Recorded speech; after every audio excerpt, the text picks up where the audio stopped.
Hello friends, welcome back to your own channel. आज मैं आपके लिए एक इम्पॉर्टेंट पैराग्राफ लेकर आई हूँ और इसकी हम रीडिंग करेंगे, इसको समझेंगे। टॉपिक है कंजर्व एंड हार्वेस्ट वाटर। तो कंजर्व का मतलब होता है बर्बाद होने से किसी चीज़ को बचाना। तो कंजर्व ये वाला वर्ड हम पानी के लिए यूज़ कर सकते हैं। कंजर्व वाइल्ड लाइफ जैसे एनिमल्स के लिए यूज़ कर सकते हैं। कंजर्व फॉरेस्ट है ना, पेड़ों के लिए यूज़ कर सकते हैं। तो ये वाला वर्ड काफ़ी अच्छा है, इम्पॉर्टेंट है। बर्बाद होने से किसी चीज़ को बचाना, कंजर्व। एंड हार्वेस्ट, और हार्वेस्ट का मतलब होता है संचयन करना, बचा के रखना, इकट्ठा करके रखना, वाटर। तो वाटर हार्वेस्टिंग जैसे कहते हैं कि वाटर को हार्वेस्ट करके रखिए, बचा के रखिए, इकट्ठा करके रखिए। तो ये टॉपिक है कंजर्व एंड हार्वेस्ट वाटर। तो आज के वीडियो में ये रीडिंग तो हम करेंगे ही, साथ में मैं आपको कुछ टिप्स दूंगी राइटिंग स्किल्स के ऊपर। अब जो भी फ्रेंड्स हमसे जुड़े हैं, देखिए आप अगर स्कूल में पढ़ते हैं, कॉलेज में पढ़ते हैं, तो वहाँ कुछ ना कुछ लिखने के लिए तो ज़रूर आता होगा आपके। तो राइटिंग स्किल्स को इम्प्रूव हम पढ़ के भी कर सकते हैं। जो हम आज पढ़ेंगे वही वाले वर्ड्स मैंने यहाँ पे आपके लिए लिखे हुए हैं। तो ये वोकेबलरी जो है, ये अगर आपकी क्लियर है तो आप अपने आप से भी थोड़े बहुत सेंटेंसेस बना सकते हैं।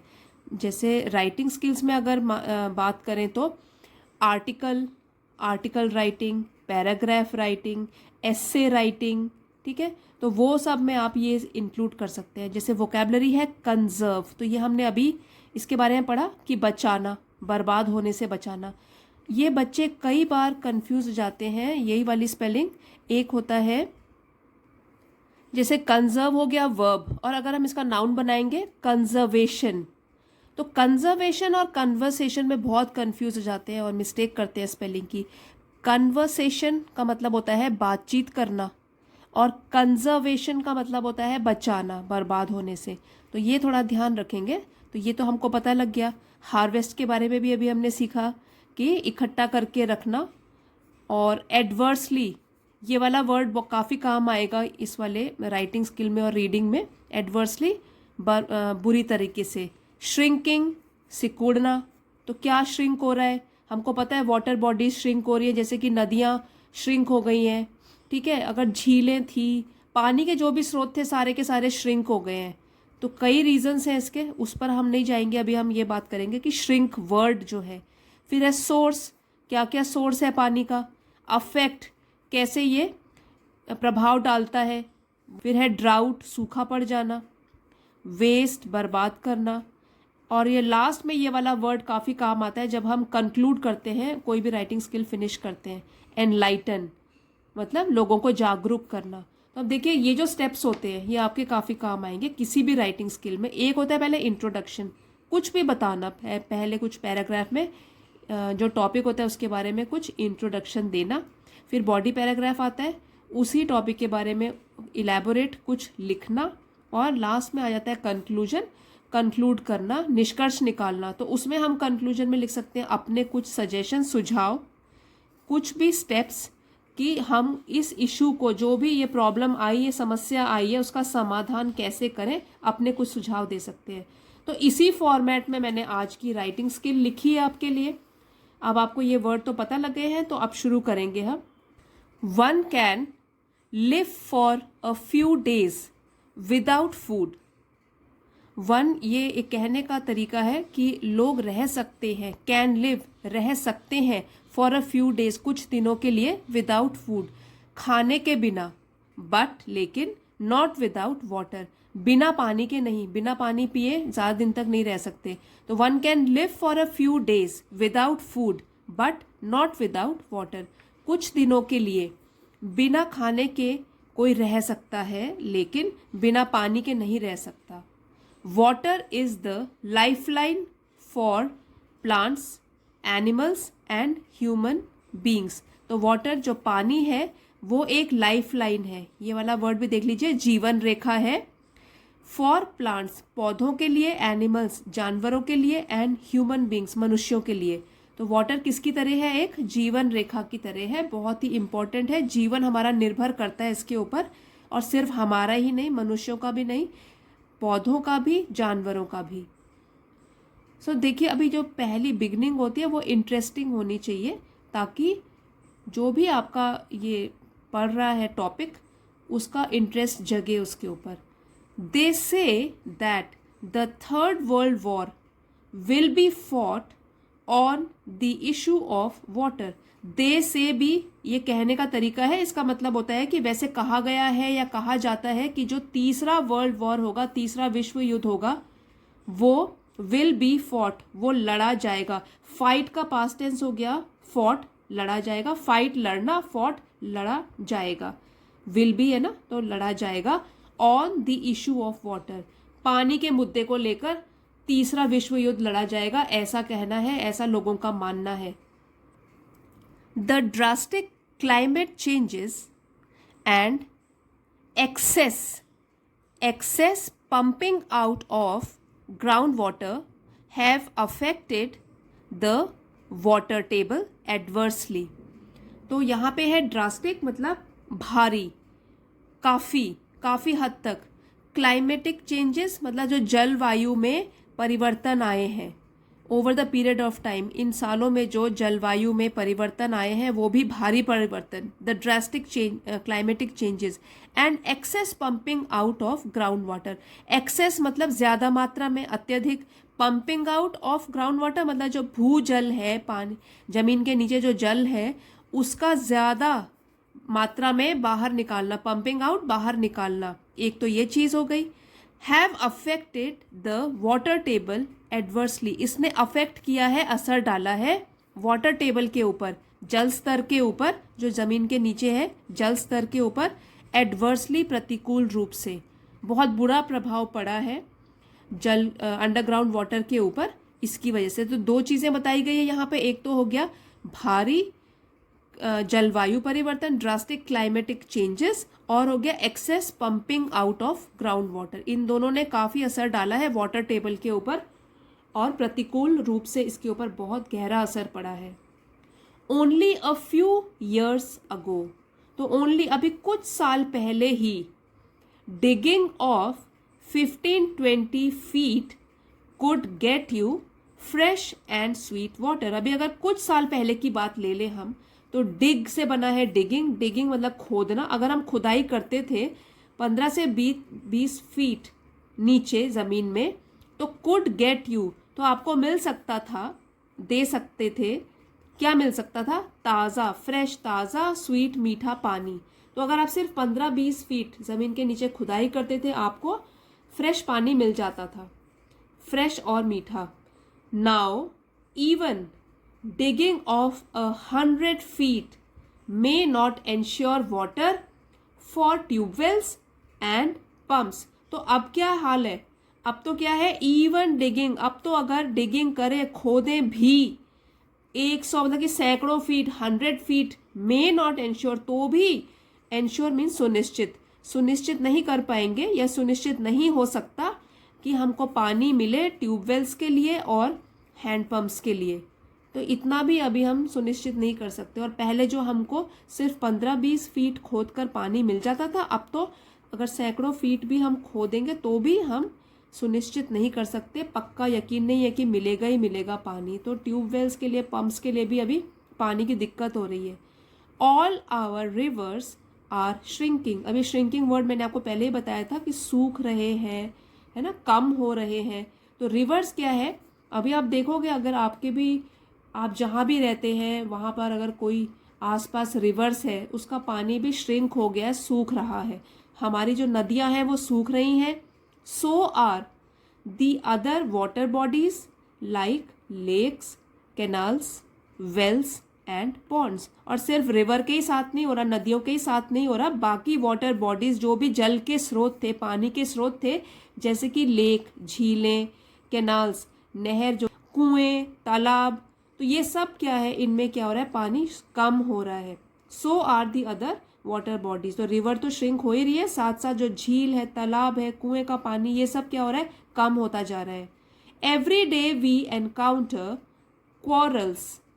Quarrels and violence at public taps. अब आप उनकी बात देखिए कि जिन लोगों को पानी भरने के लिए दूर दूर जाना पड़ता है, अगर उनकी बात करें, जहाँ की पब्लिक टैप्स होते हैं, सार्वजनिक नल होते हैं, एक जगह में पानी मिलता है और वहाँ पे लोगों को बाल्टियाँ लेके या कोई भी वाटर कलेक्ट करने के लिए लेके जाना पड़ता है, तो एवरी डे वी एनकाउंटर, तो उनको एनकाउंटर मीन सामना करना पड़ता है किसका? झगड़ा, वायलेंस। ये हमने देखा है, एवरी डे वी एनकाउंटर। हम देखते हैं, अगर हम सार्वजनिक नल जहाँ पे लगे हुए हैं वहाँ जाए तो वी एनकाउंटर, हम सामना करते हैं झगड़ों का और हिंसा का। तो कई लोग हिंसक भी हो जाते हैं वहाँ पे, क्योंकि काफ़ी वेट करना पड़ता है अपनी टर्न आने के लिए। Even birds and animals are adversely affected. अब मनुष्यों की बात अगर हम छोड़ें और बाकी जीव जंतुओं की बात करें, बर्ड्स, चिड़िया, एनिमल्स, जानवर, ये लोग भी एडवर्सली अफेक्टेड, इनके ऊपर भी प्रतिकूल प्रभाव पड़ा है।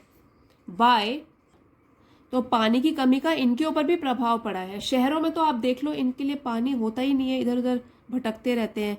चिड़िया को देख लो, तो उनके लिए लोग पानी रखते हैं घड़ों में भर भर के, है ना। तो इनको भी काफ़ी पानी की कमी का सामना करना पड़ रहा है। सिर्फ मनुष्यों को नहीं, जानवरों को भी, चिड़िया को भी। Shortage of water and rains have brought millions of farmers to utter poverty and starvation. तो शॉर्टेज ऑफ वाटर, पानी की कमी के कारण, और रेन्स, बारिश, हैव ब्रॉट, ब्रिंग का पास्ट टेंस है, ब्रॉट और हैव के साथ लगा हुआ है, ये प्रेजेंट परफेक्ट टेंस है। हैव ब्रॉट, हैव के साथ वर्ब की third form, have brought millions of farmers, तो ये लाया है या इसने लाया है मिलियंस, लाखों किसानों को, to utter poverty and starvation. Poverty हो गया गरीबी, और गरीबी भी घोर गरीबी, अटर पॉवर्टी, एंड स्टारवेशन भुखमरी। तो आप जैसे न्यूज़ में भी सुनते होंगे, आर्टिकल्स पढ़ते होंगे कि जो फार्मर सुसाइड भी बढ़ गया है, उनकी फसल इतनी जितना पहले होती थी उसके मुकाबले कम प्रोड्यूस हो रही है। तो क्या हो रहा है? शॉर्टेज ऑफ वाटर के कारण बहुत सारी समस्याएं हो रही हैं। तो इसकी वजह से क्या हो रहा है? घोर गरीबी बढ़ती जा रही है और भूखमरी भी कहीं कहीं बढ़ती जा रही है। Hundreds of them commit suicide. अब सैकड़ों किसान जो हैं, हम सुनते हैं कि दे कमिट सुसाइड, वो आत्महत्या, सुसाइड आत्महत्या कमिट कर लेते हैं।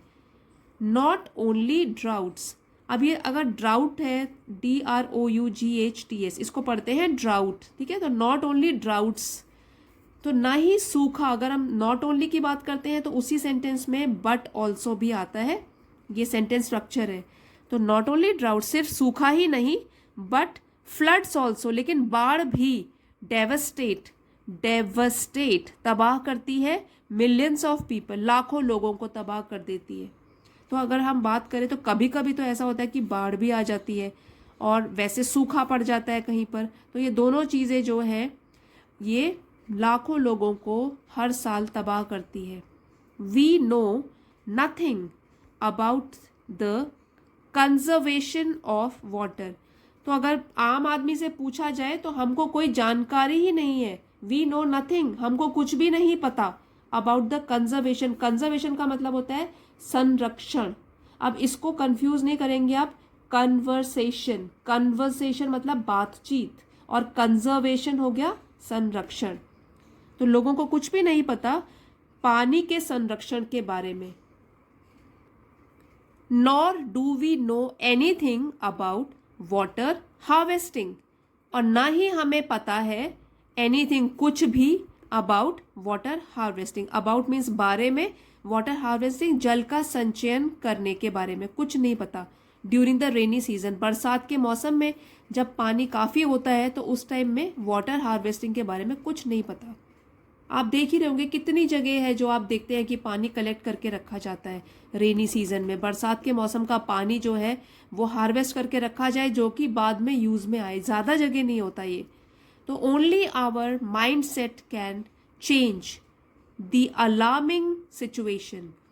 ओनली, सिर्फ हमारा माइंड सेट, मानसिकता, कैन चेंज, बदलाव ला सकती है द अलार्मिंग सिचुएशन। अलार्मिंग मतलब चिंताजनक, और सिचुएशन हो गई स्थिति। इस चिंताजनक स्थिति को कौन चेंज ला सकता है? सिर्फ हमारी मानसिकता। एक एक मनुष्य की मानसिकता इसमें बदलाव ला सकती है। तो अब लास्ट पैराग्राफ है, तो इसको हम जैसे यहाँ से अगर देखा जाए तो हमारा कंक्लूजन शुरू हो गया है, हम फिनिश करने वाले हैं, इसलिए इसको रैप अप कर रहे हैं, अब ख़त्म कर रहे हैं और अच्छे इसमें अपने सजेशंस भी देंगे। We should not waste even a drop of water. हम लोगों को इवन अ ड्रॉप, एक बूंद भी पानी की बर्बाद नहीं करनी चाहिए। Water saved is water earned. Earn का मतलब होता है कमाना। तो अगर आपने बचत की है पानी की तो लगा लो कि आपने पानी को कमाया है। अगर अपने लिए नहीं तो फ्यूचर जनरेशन के लिए भी आप ये इस छोड़ के जाओगे। तो water saved is water earned. अगर आप जैसे पैसे बचाते हैं ना, तो उसको कहते हैं कि एक तरीके से कमाई हो गई हमारे, अगर बचा रहे तो उस तरीके से अगर पानी भी बचाओगे तो वो भी एक तरीके से आपने जल को कमा लिया है। Let's enlighten the masses to do everything.